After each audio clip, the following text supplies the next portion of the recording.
Y a este le va a tocar, porque le legislativo. Compañero Carlos Emilio, adelante. Buenos días. Buenos días, bendiciones. Saludos a toda la militancia del FCLN que participa en este diplomado Constitución del Estado Revolucionario de Nicaragua. Militantes de la paz y la justicia de los departamentos de Huaco, Carazo, Chinandega, Chontales, Estelí, Granada, Jinotega, León, Madrid, Managua, Masaya, Matagalpa, Nueva Segovia, Río San Juan y Rivas. Abrazos fraternos a los hermanos y hermanas de las regiones autónomas de la costa Caribe Norte y Sur, a todas las V de las instituciones del Estado Revolucionario, a maestros y maestras de los centros educativos y de las universidades, y a los trabajadores de la salud que aplican el derecho a una educación y a una salud gratuita, de calidad e integral. Nos corresponde hoy desarrollar el órgano legislativo, que es la institución del Estado revolucionario encargada de crear las leyes en representación y por mandato del pueblo. Está plasmado así en la Constitución Política de los artículos 128 al 137.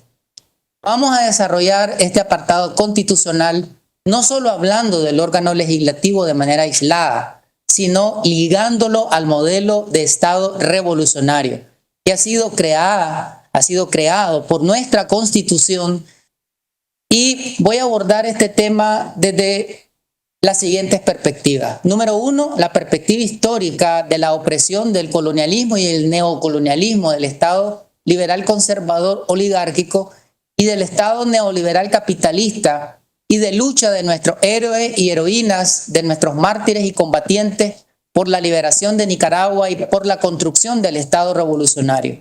O dicho de otra forma, desde una perspectiva socialista.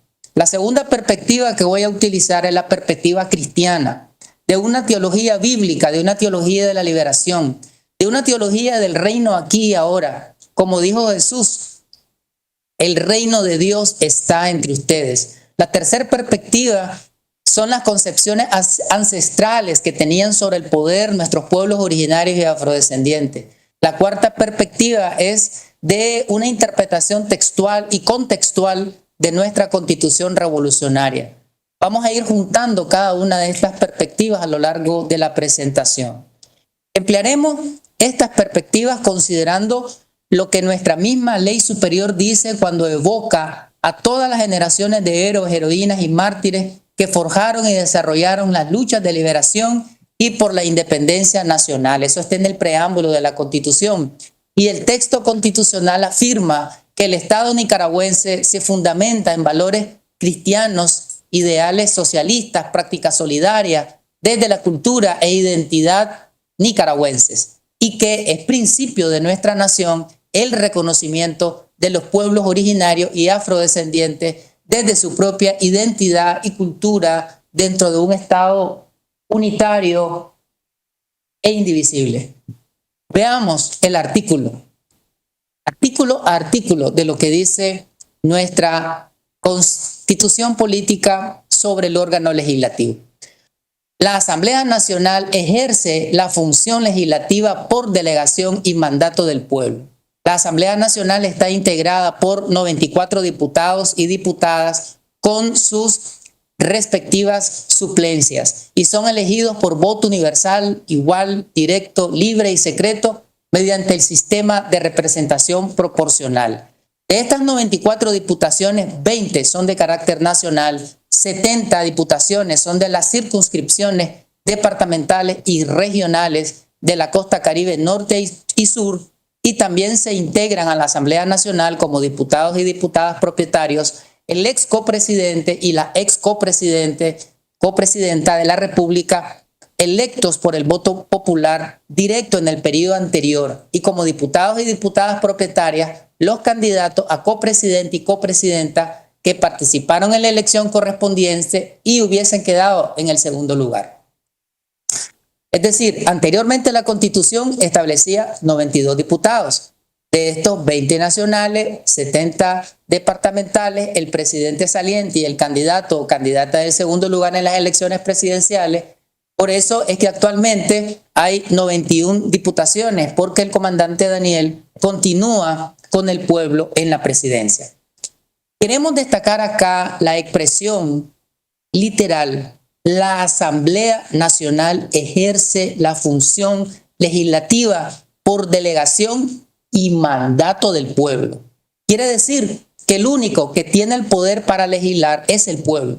Lo que hace la Asamblea Nacional es ejercer la función legislativa. Las diputadas y diputados hemos recibido la delegación, la comisión, la tarea de legislar. Quien nos ordena, quien nos manda, quien nos autoriza para legislar es el pueblo, porque el único legislador es el pueblo. Y aquí se desarrolla lo que dice la Constitución revolucionaria: el poder soberano lo ejerce el pueblo por medio de sus instituciones, por medio de sus representantes que son electos de manera directa a través del voto, a través de ese voto que es secreto, que es universal, sin que ninguna persona, sin que ningún grupo de personas pueda arrogarse esta representación. El poder revolucionario lo ejerce el pueblo de forma directa y se ejerce a través de la democracia directa y el protagonismo de la persona, la familia y la comunidad. El pueblo es el dueño, el titular del poder. Reiteramos una vez más a la luz de la ley fundamental: ya no hay poderes del Estado, hay un solo poder, el poder del pueblo, el poder popular, el poder revolucionario. Esto significa que el pueblo es quien ejerce la presidencia, el pueblo es el presidente, como lo dijo proféticamente el comandante Daniel en enero de 2007, al asumir la presidencia, quitarse la banda presidencial, entregársela al pueblo, y como expresó hace unos meses, el pueblo manda y la presidencia obedece. Este ejercicio del poder por parte del pueblo se extiende a todos los órganos e instituciones del Estado. Por eso, así como el pueblo es presidente, el pueblo también es legislador, el pueblo es diputado y diputada. Por eso estamos bajo ese mandato, legislando por, para y con el pueblo. El pueblo es magistrado y magistrada judicial, el pueblo es juez, jueza, el pueblo es quien administra justicia. La Constitución señala que la justicia es un derecho del pueblo y será impartida en su nombre y por delegación de los tribunales de justicia que establezca la ley. Quien imparte la justicia es el pueblo y delega esa función en las instancias judiciales. El pueblo es magistrado y magistrada electoral, el pueblo es quien dirige las elecciones y el pueblo delega esa función al Consejo Supremo Electoral, quien le corresponde en forma exclusiva la organización, dirección y vigilancia de las elecciones. Por eso nuestras elecciones son soberanas y autodeterminadas. Asimismo, esto es extensivo para afirmar: el pueblo es alcalde, el pueblo es alcaldesa, el pueblo es concejal, concejala municipal y regional. Por eso hoy nuestras alcaldías y consejos regionales promueven el desarrollo de las familias y comunidades en cada municipio y en cada región autónoma del Caribe. Hoy el pueblo está en la presidencia y en cada uno de los órganos de Estado. Es copresidente. El comandante Daniel, que es la síntesis, fusión y expresión del pueblo, ha luchado por el pueblo, por sus derechos, anhelos y sueños por más de 6 décadas. El general Sandino, continuador de las luchas de los caciques Nicarao, Diriangén y Adiac. El coronel Santos López, puente entre el ejército defensor de la soberanía nacional y el FCLN. El comandante Carlos Fonseca, continuador del general de hombres y mujeres libres, rescatador de su pensamiento y redactor del programa histórico del FCLN. El comandante Daniel, constructor, implementador de ese programa histórico. La copresidenta, la compañera Rosario Murillo, poetisa, guerrillera, con su seudónimo Gabriela, Carolina, Berenice Valdemar, comunicadora de la revolución en los años 70, desde el fusil material y el fusil cultural y artístico, desde las gradas de las iglesias, desde las montañas en la clandestinidad. ¿Quién no recuerda su voz en Radio Sandino, motivando al pueblo, motivando a la guerrilla sandinista? Y su voz ha sido una continuidad en la primera etapa de la revolución y ahora en esta segunda etapa de la revolución, comunicando, organizando y ejecutando el Plan Nacional de Lucha contra la Pobreza, junto con el copresidente, el comandante Daniel Ortega. En la presidencia del órgano electoral, Brenda Roche, una guerrillera invicta, una mujer del pueblo, una defensora de la patria frente a las agresiones de la contrarrevolución, una sobreviviente de los atentados del imperialismo norteamericano, una abogada humanista. En la presidencia del órgano legislativo, Gustavo Porras, un trabajador, un médico del pueblo, un sindicalista, un defensor de los trabajadores, alguien que se opuso a las políticas neoliberales en las calles, en las fábricas, en los centros de trabajo del país. Y ahora en esta segunda etapa de la revolución ha sido un instrumento junto con el pueblo legislador y el colectivo de compañeros y compañeras diputadas y diputadas sandinistas en la construcción de un sistema legal que garantiza la restitución de derechos. Cada uno de quienes integramos la bancada del FSLN en la Asamblea Nacional, ahí están representando al pueblo. Líderes de fe, sindicalistas, trabajadores urbanos y rurales, trabajadores por cuenta propia y de los mercados, emprendedores, comunicadores sociales, artistas, teatristas, maestros, maestras, enfermeros y enfermeras, médicos y médicas, líderes y lideresas de las personas con discapacidad, de los pueblos originarios y afrodescendientes, del campesinado, compañeros y compañeras políticas de las estructuras. También en la bancada sandinista tenemos hermanos nicaragüenses que desde sus orígenes no habían sido militantes del FSLN, pero que desde antes de estar en la bancada abrazaron los ideales, las buenas nuevas y las buenas prácticas de justicia de nuestra revolución, y ahí estamos unidos. Y por supuesto las mujeres en la bancada sandinista y en la Asamblea Nacional en conjunto por mandato constitucional. Hay un peso significativo de las mujeres en la Asamblea Nacional, 49 diputadas en total en la Asamblea, las que representan el 55% del total de las diputaciones. Esto nos coloca en el tercer lugar en el mundo como el órgano legislativo con más diputaciones de mujeres. En Nicaragua, entonces, la mujer es copresidenta y la mujer es diputada. Las mujeres en la Asamblea Nacional crean las leyes de justicia social, desarrollo humano y bien común en esta bendita Nicaragua libre y soberana. En la parte conclusiva de esta intervención voy a regresar a este punto sobre la significancia del pueblo presidente o del Estado revolucionario. Regresando al articulado constitucional sobre el órgano legislativo, sobre los requisitos e inhibiciones para ser candidato a diputado o diputada, están contenidos en la ley electoral, y estos requisitos son ser nacional de Nicaragua, quienes hayan adquirido otra nacionalidad para ser candidatos a una diputación deben haber renunciado a ella al menos 6 años antes de verificarse la elección. Estar en pleno goce de sus derechos civiles y políticos. También son requisitos haber cumplido 21 años de edad, haber residido en forma continua en el país los 6 años anteriores a la elección, salvo que durante dicho periodo, por mandato del Estado, cumpla misiones diplomáticas o trabaje en organismos internacionales o realice estudios en el extranjero. En el caso de las diputadas y diputados departamentales o regionales, deberán haber nacido en el departamento o región autónoma o haber residido durante los últimos 3 años en el departamento o región por el cual se pretende salir electo. En el caso de las personas que ejercen cargos públicos, el Consejo Supremo Electoral determinará cuándo deben de cesar en sus cargos para cada elección. Sobre el periodo legislativo, diputados y diputadas ante la Asamblea Nacional serán elegidos por un periodo de 6 años, que se contará a partir de su instalación el 9 de enero de cada año del año siguiente a la elección. En la reforma constitucional se dejó establecido que esto aplica para el actual periodo legislativo, es decir, el periodo legislativo actual concluye en 2027.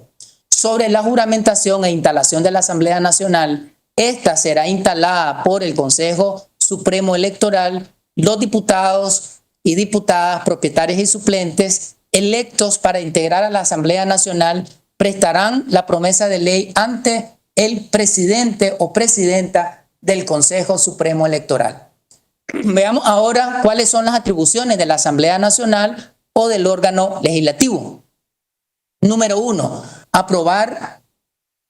elaborar, aprobar leyes, decretos, así como reformar y derogar las existentes. Esta es una de las atribuciones esenciales de la Asamblea Nacional o de la entidad legislativa en casi todos los países del mundo. En el nuestro no es la excepción, nos corresponde crear el sistema legal de la nación. Esto implica ir redactando y aprobando nuevas leyes económicas, sociales, políticas culturales, de acuerdo con la constitución política, a las necesidades del pueblo, de acuerdo a las exigencias de la realidad y en armonía con el modelo del Estado revolucionario, que propugna por la igualdad, la justicia social, el desarrollo pleno, la vigencia real y restitución de los derechos de las personas, familias y comunidades sin ningún tipo de discriminación. La Asamblea Nacional está constantemente aprobando nuevas leyes que sean armónicas con la Constitución revolucionaria. Solo para poner algunos ejemplos de leyes que se han aprobado de febrero a la fecha. La Ley de Contrataciones Administrativas del Estado, la Ley de Inversiones Extranjeras, la Ley Electoral, la Ley Orgánica del Sistema Judicial, la Ley que declara Abril Pueblo que defiende la paz, la Ley de Áreas de Conservación Ambiental y Desarrollo Sostenible, la Ley de Carrera Judicial y la última, la ley que declara el 1 de julio Día del Combatiente. Hay una producción, hay una efervescente creatividad legislativa en nuestra Asamblea Nacional. También le corresponde a la Asamblea la facultad de reformar las leyes. Esto es ampliar, ajustar, modernizar, contextualizar o derogar artículos específicos de las normas jurídicas de acuerdo con la razón de ser del Estado revolucionario, que es garantizar soberanía, seguridad y paz en avances cotidianos de la lucha contra la injusticia, la pobreza heredada, procurando el desarrollo humano de todos y cada uno de los nicaragüenses. Vamos a poner dos ejemplos recientes de reforma. La reforma a la Ley de Seguridad Social, que considerando que esta señalaba anteriormente que habían 12 semanas de subsidios, pero la reforma consideró que en el artículo 67 la licencia de maternidad no debe ser menos de 90 días, pre y postnatal, con remuneración salarial y prestaciones adecuadas. Por lo tanto, esta ley amplió una semana más la licencia postnatal. De esta forma ganaron todos los niños, niñas, madres y familias. Se ganaron 7 días en el periodo de descanso. La derogación es cuando se elimina una ley, que la borramos del sistema legal, que deja de existir porque no responde a nuestro modelo de patria y libertad, de patria digna y soberana. Otro ejemplo es la ley que derogó la Ley de Participación Educativa, que era una ley del año 2002 donde el gobierno libero conservador de Bolaños pretendía institucionalizar el modelo de autonomía escolar, donde se aplicaban cobros ilegales en las escuelas y colegios públicos. Esto lo hicieron los 3 gobiernos antiderechos. Esa ley era inconstitucional porque la Constitución ya decía que la educación primaria y secundaria es gratuita y prohibía la Constitución los cobros en los centros educativos. Ahora esa ley ya no existe, la derogamos, la borramos. Y así hay muchas otras leyes que se han derogado y seguro seguiremos derogando porque estamos transformando todo el sistema jurídico del país. Durante estos 18 años de revolución de derechos, la Asamblea Nacional se ha dedicado a aprobar leyes que favorecen la restitución de derechos del pueblo. Nos hemos dedicado a aprobar leyes en educación, en salud, en vivienda, en seguridad alimentaria, en seguridad social, en seguridad ciudadana, en deportes, en cultura, en arte, en desarrollo económico y social, en desarrollo comunitario, municipal y regional para la costa caribe, en restitución de derechos para todos los sectores de la sociedad, para las mujeres, la niñez, las personas con discapacidad, los pueblos originarios y afrodescendientes, entre otros sectores. En el periodo de gobierno, en el primer periodo de nuestro gobierno de reconciliación y unidad nacional, del 2007 al 2011, la bancada del FSLN tenía 38 diputaciones, eso es el 41% de los votos. No era sencillo aprobar todas las leyes que promovía nuestra presidencia. Se tenía que consensuar, negociar, convencer para ir logrando la aprobación de todas las leyes que queríamos para combatir y reducir todas las formas de pobreza. En el segundo periodo de nuestro gobierno de solidaridad, del 2011 al 2016, la bancada del FSLN tenía 63 diputaciones. Eso era correspondiente al 69% de los votos. Acá teníamos todas las mayorías. A partir de ese momento, el proceso de revolución jurídica se aceleró. Y en el tercer periodo, 2017-2021, la bancada obtuvo 71 diputaciones, equivalente al 78%, y en el periodo que corre, 2022-2027, se cuenta con 75 diputaciones, equivalente al 82%.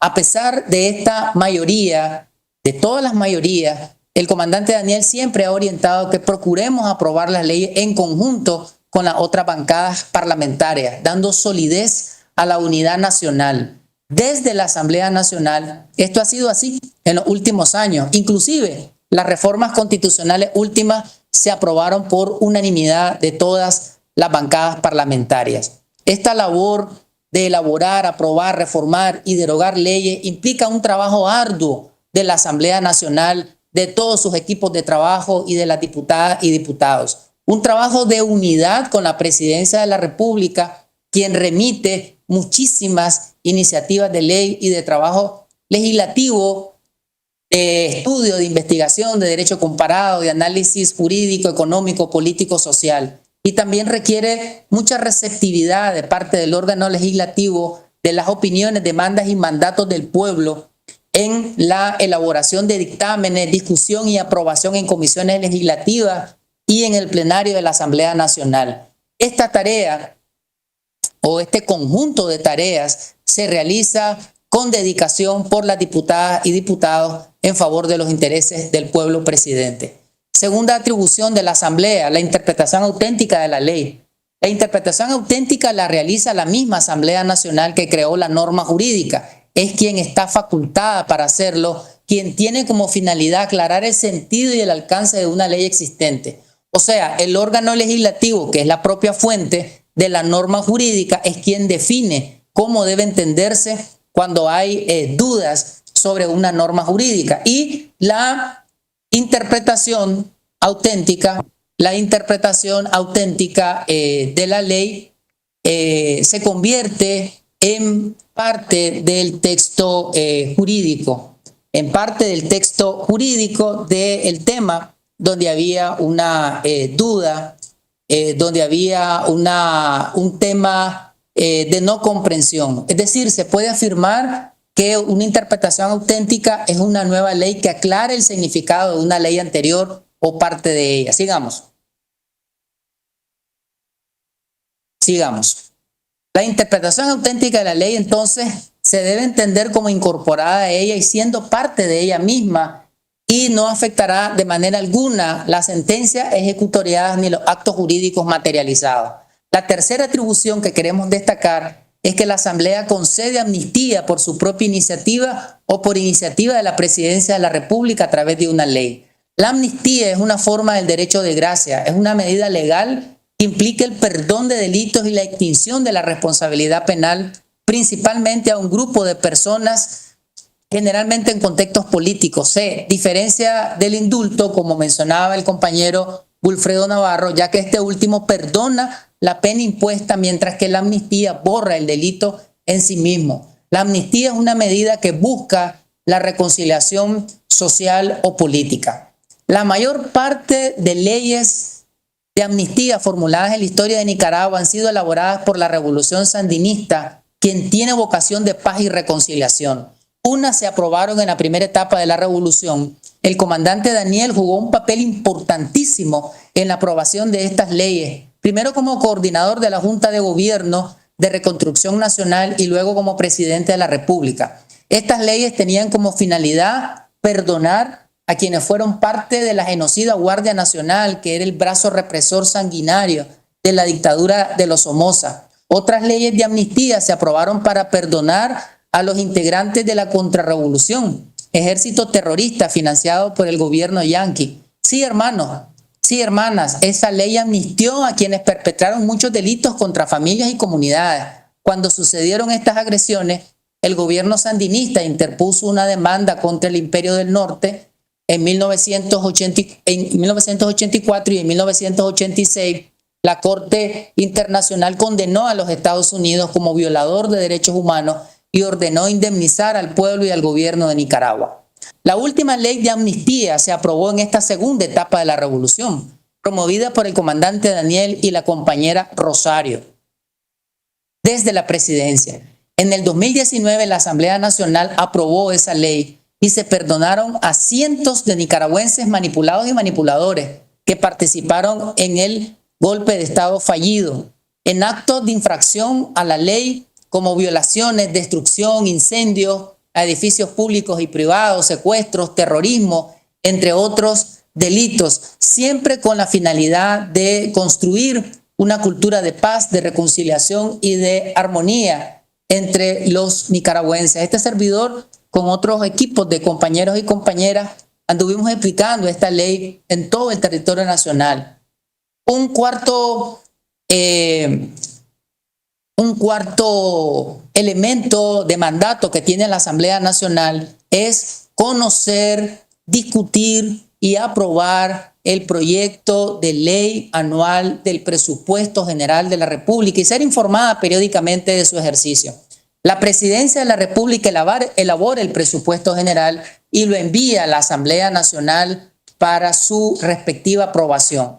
La ley del presupuesto es una de las leyes más importantes de Nicaragua, porque ahí están todas las finanzas públicas y es la única ley que se aprueba año con año. La Constitución señala que la ley del presupuesto tiene vigencia anual y su objetivo es regular los ingresos y egresos ordinarios y extraordinarios de la administración pública. Y la ley determina los límites de gastos de las instituciones del Estado y debe demostrar las distintas fuentes y destinos de todos los ingresos y egresos, los que serán concordantes entre sí. Todo lo que el país recibe vía donaciones, créditos y por recaudaciones de impuestos se plasma en el presupuesto y cómo se va a utilizar esos ingresos también se plasma. Es decir, se registra la relación entre los ingresos y los egresos. Después que la Presidencia de la República envía el presupuesto a la Asamblea Nacional, se pasa de junta directiva al plenario, luego a la Comisión de Producción, Economía y Presupuesto. Ahí se analiza, se realiza un dictamen, se sigue una ruta hasta que finalmente se aprueba. Una vez aprobado, la Presidencia lo publica en la Gaceta y empieza su ejecución al año siguiente. Este presupuesto lo ejecutan todas las instituciones de nuestro gobierno de inversiones para el desarrollo sostenible, desarrollo amigable con la madre tierra. La ejecución del presupuesto se da vía Ministerio de Hacienda y Crédito Público, pero la Rectoría General se realiza desde la Presidencia de la República. Los gobiernos liberales y conservadores de 1821 a 1979 y los gobiernos neoliberales del 90 al 2006, todo lo que entraba se lo robaban. Eran gobiernos sedientos de sangre del pueblo. Los representantes de esos gobiernos se llevaban a sus bolsillos todo ese dinero o lo transferían a los bancos que eran de sus familiares en el Estado o lo otorgaban en créditos que no pagaban los grandes finqueros, que también eran familiares de quienes gobernaban. O esos recursos se usaban para pagar los préstamos que nos hacían los organismos internacionales. Era un círculo vicioso, perverso, descomunal. Entraban recursos de donaciones, iban a sus arcas, entraban recursos.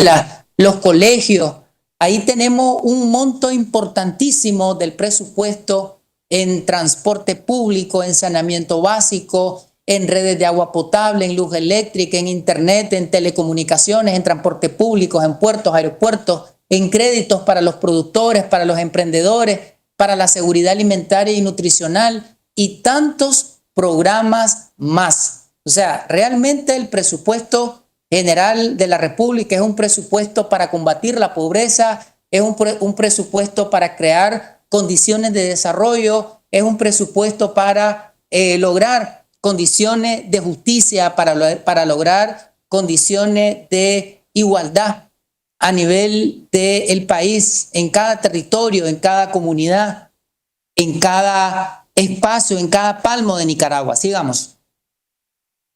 Podemos identificar como quinta atribución elegir a los servidores y servidoras públicas de varios órganos e instituciones del Estado. La Asamblea Nacional elige a los magistrados y magistradas de la Corte Suprema de Justicia, magistrados y magistradas del Consejo Supremo Electoral, elige también a los integrantes de la Superintendencia de Bancos, de la Fiscalía General de la República, a los miembros del Consejo Superior de la Contraloría General de la República. Todos estos servidores son electos para un periodo de 6 años y gozan de inmunidad. Es decir, la Asamblea Nacional tiene una responsabilidad importantísima en la configuración del Estado, porque nombra a los magistrados de la Corte Suprema de Justicia, que es la encargada de velar por la resolución oportuna, rápida y razonada de una serie de asuntos en materia judicial. La Asamblea elige a las magistraturas del Consejo Supremo Electoral, quienes corresponde convocar, organizar y dirigir los procesos electorales. La Asamblea Nacional nombra a quienes integran la Superintendencia de Bancos y otras instituciones financieras, que es una institución que tiene a cargo vigilar y fiscalizar la economía, los depósitos de los ahorrantes, es decir, protege el sistema financiero. Y la Asamblea elige al fiscal y fiscal adjunto, que son quienes desde el Ministerio Público tienen a su cargo la función acusadora y la representación de los intereses de la sociedad y de las víctimas del delito en un proceso penal.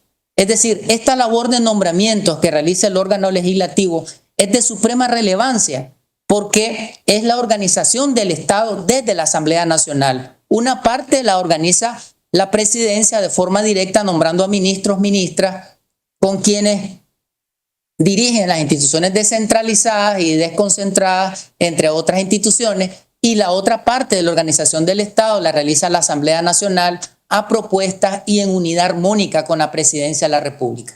Otro elemento importante que hay que mencionar acá es que quien nombra a estos servidores y servidoras públicas es el pueblo. Sí, efectivamente, es el pueblo quien los nombra por medio de los diputados y las diputadas. Una sexta atribución es conocer, admitir las renuncias y resolver sobre destituciones de servidores y servidoras públicas. Una séptima atribución es retirar la inmunidad de los funcionarios con el voto favorable de la mayoría de sus miembros. Y en el caso del copresidente o copresidenta, se requiere el voto favorable de 2/3 de sus miembros. Una octava atribución es llenar las vacantes definitivas de los 2 copresidentes de la República a través de la juramentación del presidente de la Asamblea Nacional. Una novena atribución es recibir de las autoridades judiciales o directamente de los ciudadanos y ciudadanas las acusaciones o quejas presentadas en contra de funcionarios que gozan de inmunidad para conocer y resolver de las mismas. Una décima atribución es recibir el informe anual de la Presidencia de la República. Una octava atribución es solicitar informes a las ministros, ministras, viceministros, viceministras de Estado, quienes asumen la Procuraduría General de la República, a las presidencias y direcciones de entes autónomos y descentralizados, quienes tendrán la obligación de rendirlos. Una 12ª atribución tiene que ver con recibir anualmente en representación del pueblo el informe del Consejo Superior de la Contraloría General de la República, del Fiscal General de la República, de la Superintendencia de Banco y de otras instituciones financieras y del presidente del Banco Central. Una 13ª atribución tiene que ver con aprobar o rechazar los instrumentos internacionales celebrados con países u organismos sujetos de derecho internacional. Una 13ª atribución tiene que ver con crear, aprobar, modificar o suprimir tributos. Una 14ª atribución es aprobar la división político y administrativa del territorio nacional por medio de la ley y aprobar los planes de arbitrios municipales. Una 15ª atribución refiere a crear órganos, órdenes honoríficas y distinciones de carácter nacional. Una atribución número 16 es conceder pensiones de gracia y conceder honores a personalidades que hayan realizado acciones por la patria y por la humanidad. Atribución número 17, autorizar la salida de tropas nicaragüenses del territorio nacional. Número 18, rechazar o modificar el decreto del Ejecutivo que declara la suspensión de derechos y garantías constitucionales o el estado de emergencia, así como sus prórrogas. También puede asumir la Asamblea otras atribuciones conferidas en la Constitución, aquí solamente hemos mencionado algunas, o conferidas por las leyes de la República. Sobre la estructura interna de la Asamblea Nacional, son órganos internos de la Asamblea Nacional, su plenario, su junta directiva, su presidencia, su secretaría, sus comisiones y las bancadas parlamentarias. No vamos a detallar el funcionamiento de cada uno de estos órganos por razones de tiempo. Hay diferentes comisiones en la Asamblea Nacional sobre diferentes temas referidos a la paz, a la defensa, a la gobernación, a los derechos humanos, temas de justicia y asuntos jurídicos, asuntos exteriores, asuntos relacionados a medio ambiente, relacionados a mujer, juventud, niñez y familia, a turismo, relacionados a pueblos originarios y a infraestructura, a pueblos originarios y afrodescendientes, a infraestructura y servicios públicos, población, desarrollo y municipalidad, entre otros temas. Sobre el funcionamiento de la Asamblea Nacional, la Asamblea Nacional elige a su junta directiva, la Asamblea Nacional crea comisiones permanentes y especiales de investigación, la Asamblea Nacional conoce, admite y decide sobre las faltas definitivas de los diputados ante la Asamblea Nacional, y una vez que la Asamblea decide sobre la falta definitiva de un diputado o diputada, será sustituido o sustituida por su suplente de acuerdo a los criterios establecidos en la ley. También la Asamblea celebra sesiones ordinarias y extraordinarias y aprueba o reforma su ley orgánica que define su estructura y funcionamiento. Tienen iniciativa de ley, es decir, los que pueden presentar una propuesta de ley en la Asamblea Nacional son la Presidencia de la República, cada uno de los diputados de la Asamblea Nacional, la Corte Suprema de Justicia, el Consejo Supremo Electoral, los consejos regionales autónomos y los consejos municipales en materias propias de su competencia. También pueden presentar iniciativas de ley diputados y diputadas ante el Parlamento Centroamericano por el Estado de Nicaragua. En este caso, solo tienen iniciativa de ley y decretos legislativos en materia de integración regional. Y la ciudadanía, hombres y mujeres, pueden presentar iniciativas de ley. En este caso, la iniciativa debe estar respaldada por un número no menor de 5,000 firmas. Se exceptúan las leyes orgánicas tributarias de carácter internacional y las de amnistía. Quiero mencionar dos casos de iniciativa de ley que se han presentado en esta segunda etapa de la revolución. La Ley de Derechos de las Personas con Discapacidad vino de las personas y organizaciones con discapacidad y se aprobó aquí en la Asamblea Nacional, y la iniciativa de ley de reforma a la Constitución Política para crear la figura de la prisión perpetua revisable para crímenes horrendos, para crímenes de odio. Es importante mencionar que todos estos proyectos de ley, de decretos, de resoluciones, de acuerdos, de declaraciones requieren para su aprobación el voto favorable de la mayoría absoluta de los diputados presentes, salvo en los casos que la Constitución elija otra clase de mayoría. La Constitución señala el proceso de formación de ley, es decir, la ruta que sigue una propuesta hasta convertirse en ley. Se presenta, lo decimos, en 1 minuto. Esto puede durar, dependiendo del caso, se puede hacer en 1 semana, se puede hacer en días, o a veces dura un poco más. Pero el proceso es que la iniciativa se presenta en la primera secretaría de la Asamblea. La primera secretaría lo envía a la Junta Directiva lo presenta al plenario, el plenario lo remite a una comisión dictaminadora, esa comisión dictaminadora realiza un texto de validación que se llama dictamen y luego pasa de nuevo al ciclo mencionado hasta llegar al plenario, quien lo aprueba. Una vez aprobado en el plenario, se remite a la Presidencia de la República. En la Presidencia de la República se sanciona, como lo explicaba el compañero Wilfredo Navarro, y se manda a publicar. Pero también la Presidencia de la República puede vetar una ley que ha sido puesta en sus manos y puede vetarla parcialmente, una iniciativa de ley que le ha llegado, puede vetarla parcialmente o puede vetarla totalmente. El veto parcial es que la Presidencia de la República rechaza un artículo o varios artículos, y el veto total es cuando la Presidencia de la República rechaza la totalidad de la iniciativa de ley que le llegó de parte de la Asamblea Nacional. Un proyecto de ley vetado total o parcialmente por la Presidencia de la República debe de regresar a la Asamblea Nacional con la expresión de los motivos del veto, y el proceso para rechazar el veto de la Presidencia está establecido en la Ley Orgánica de la Asamblea Nacional. Quiero retomar, y con esto vamos a ir concluyendo, retomar lo que habíamos dejado inconcluso al inicio y aprovechar algunos minutos para presentar algunas reflexiones sobre lo que significa el Estado revolucionario.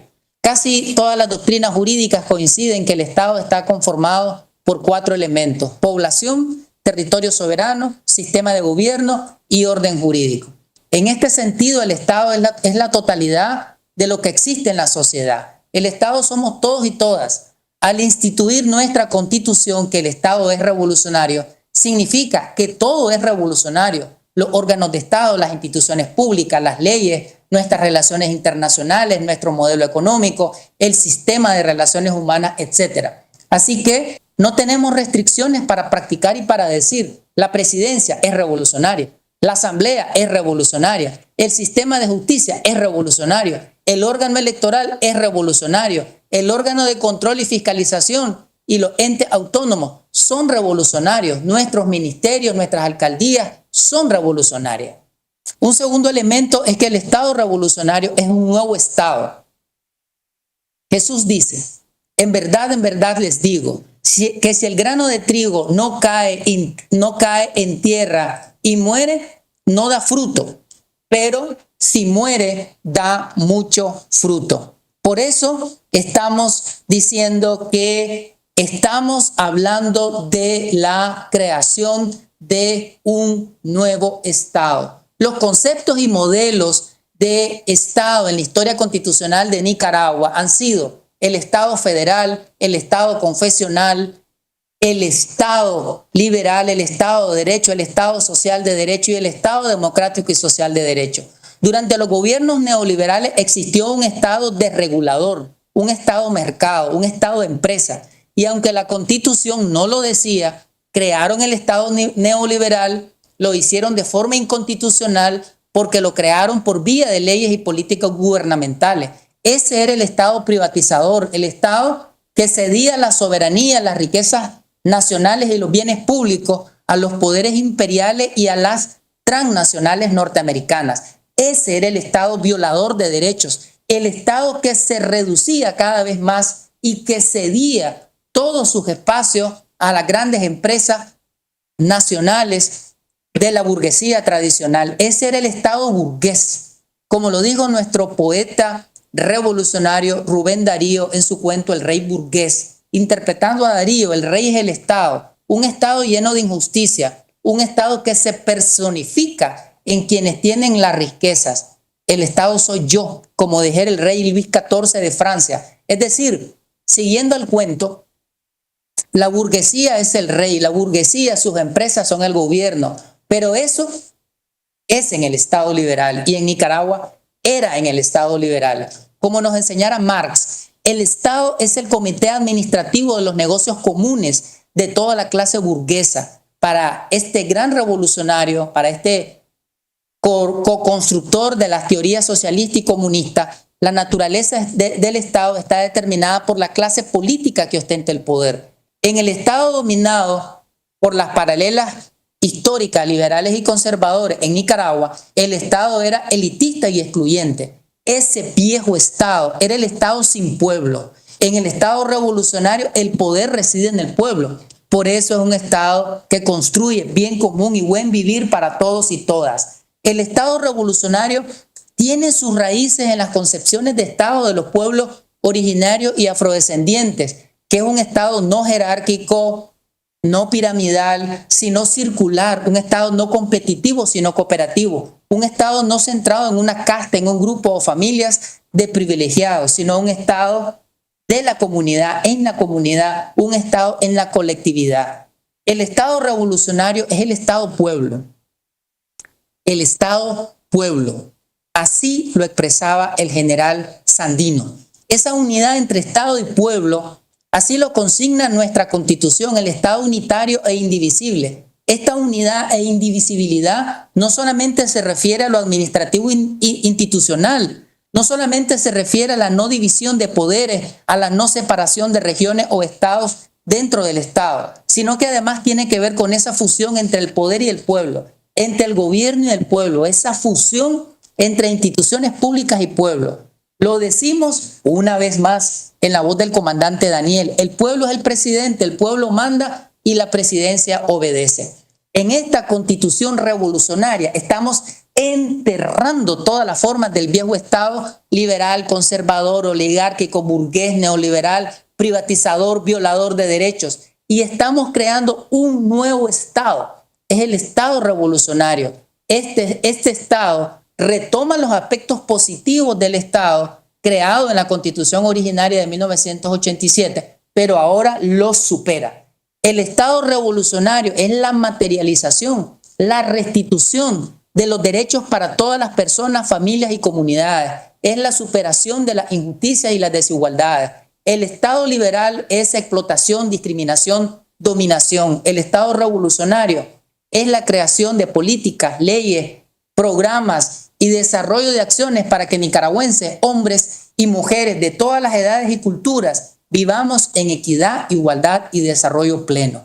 Estado revolucionario es respeto a la madre tierra. El Estado liberal cosifica a la madre naturaleza, la convierte en mercancía el agua, los bosques, todo. El Estado revolucionario nicaragüense desarrolla sus políticas económicas, productivas, comerciales y de consumo en armonía y respeto a la tierra, porque es nuestra madre, un ser vivo que tiene todos los derechos, que merece ser cuidada y alimentada, porque protegiéndola, protegemos nuestra misma existencia. El Estado revolucionario es la transformación de todo.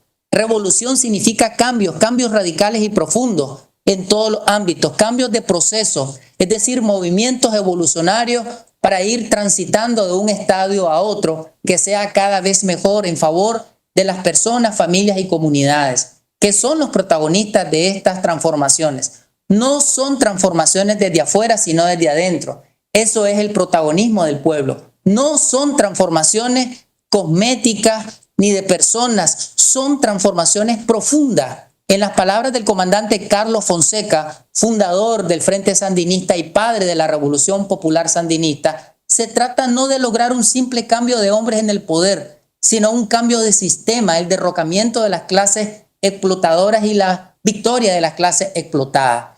El Estado revolucionario inició su transformación de las estructuras económicas y superestructuras ideológicas en Nicaragua el 19 de julio de 1979, que estamos a pocos días de celebrarlo. Ese proceso de transformaciones se vio truncado por los gobiernos neoliberales, que eran gobiernos contrarrevolucionarios, quisieron involucionar todos los logros alcanzados en la década revolucionaria.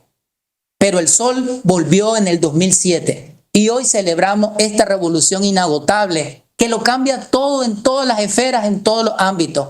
Así lo declaraba Ricardo Morales Avilés. Decía: nosotros que queremos abolir el sistema capitalista, su estructura, su burocracia, sus leyes, su hipocresía, sus predicamentos, ¿cómo vamos a luchar a través de medios viciados del sistema?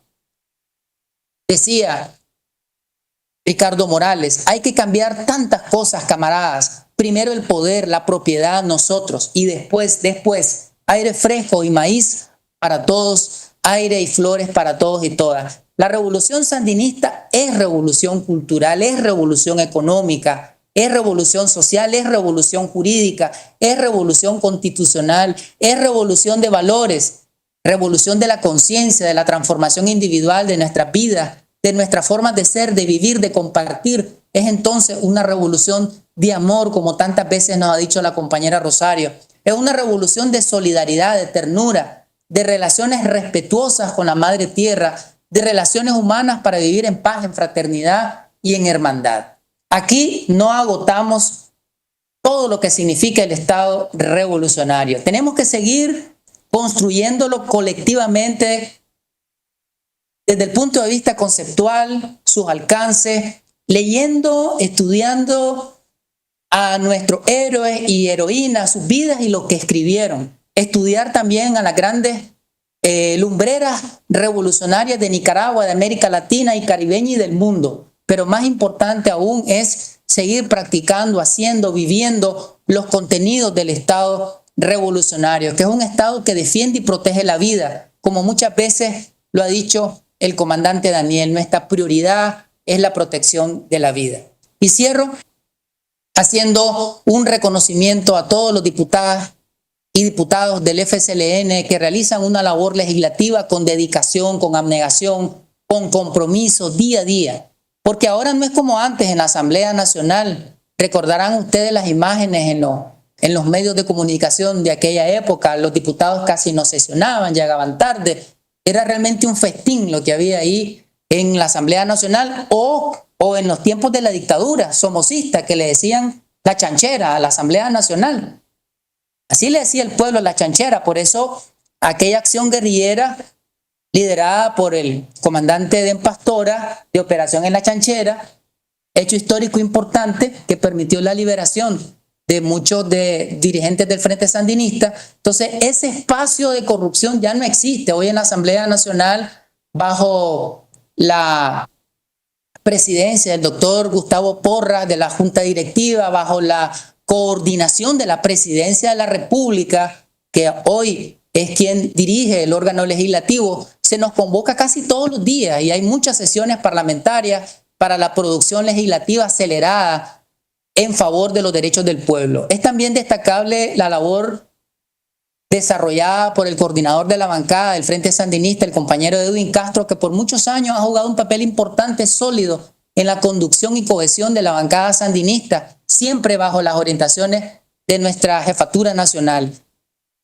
En este reconocimiento que estoy haciendo, algunos compañeros y compañeras de la bancada del FSLN quizás no son muy conocidos en los medios de comunicación masiva, pero sí se funden de sol a sol, de luna a luna con el pueblo en sus territorios, en su V, en el tendido político, en el trabajo político y social bajo nuestro modelo de presencia directa. Estos diputados y diputadas, como ya dije antes, vienen del pueblo mismo y están ligados a las estructuras del partido. Muchos de ellos y ellas son políticos, políticas de barrio, de territorio, de distrito. También hay muchos líderes y lideresas sindicales y de sectores ligados al FSLN. Este reconocimiento lo hago no como promoción política, porque estamos claros que las diputaciones son del partido y nos corresponde ser disciplinados en las misiones que se nos encomienden. Más bien lo estoy haciendo como una expresión de moralización por un lado y por otro lado de gratitud al pueblo y a nuestro glorioso partido. Expreso en mi nombre y en el nombre de mis compañeros y compañeras, diputados y diputadas, las gracias por permitirnos la honrosa responsabilidad de representarles en la Asamblea Nacional en este momento tan trascendental de la historia, donde estamos presenciando con el protagonismo del pueblo la refundación del Estado, la refundación de Nicaragua, la reducción de la pobreza, el desarrollo de infraestructura económica y social gigantesca, nunca antes vistos en la historia de Nicaragua. Estamos presenciando verdaderos milagros, la materialización de los sueños por los que han luchado los sandinistas de todas las generaciones, transformaciones tan vitales para el presente y el futuro de nuestras generaciones luminosas. El Dios de amor nos bendiga, hermanos y hermanas. Vamos por más victorias, vamos por más transformaciones en unidad, con el liderazgo del comandante Daniel y la compañera Rosario. Que viva la paz, que viva el Estado revolucionario.